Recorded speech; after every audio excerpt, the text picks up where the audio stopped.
I try to share with you what's going on in my life as I do these radio programs because I hope that it helps you see how, I live a normal life, one with trials and temptations and problems. And so the other day, Kevin and I had left Stockton, Missouri. I was driving one big rig and he was driving one big rig, and none of the other family members were able to leave with us because we had the other two rigs were broken down. Serious breakdowns, by the way, like to the tune of the ending price for both fixes was $18,000. Whew! That's quite a breakdown. That's quite a big breakdown. But anyway, and well, every week while we were going to meetings, we went to Theodore, Alabama, then we went to Dothan, Alabama, and then we went to Florida.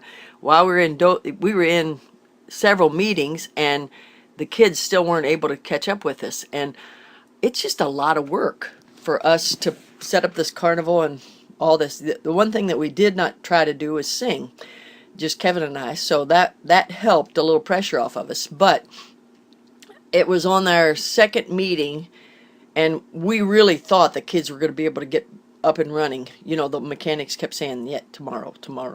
You know how that is with mechanics. Sometimes they promise you, but things happen. They put one thing in and then it doesn't work. That's really what the problem was.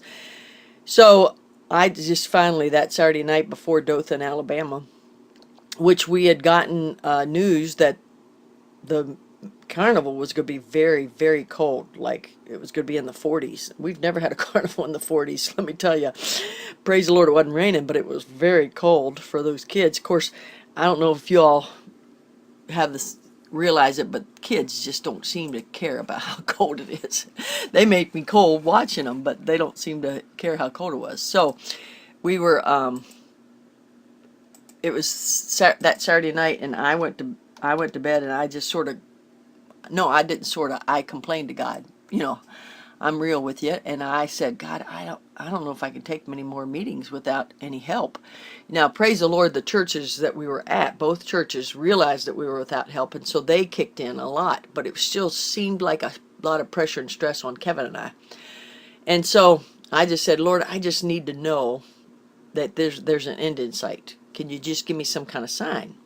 Now, I got that from John 4:48. Then said Jesus unto him, except ye see signs and wonders, ye will not believe. He knew, Jesus, even when he walked on the earth, he knew that we needed signs. We needed ways, and the Old Testament's full of verses.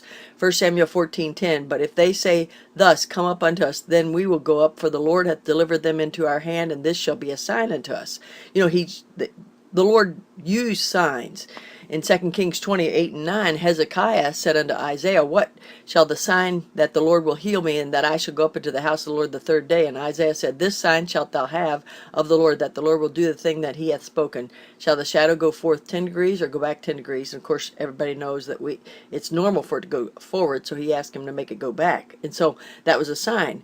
So when I've gone through an extremely hard time with a season of trials, I've asked for a sign. So I got up on Sunday morning, and lo and behold, I got a message from a friend that they had sent us $200. Well, that was a sign of encouragement that says, you know what, God sees where we're at.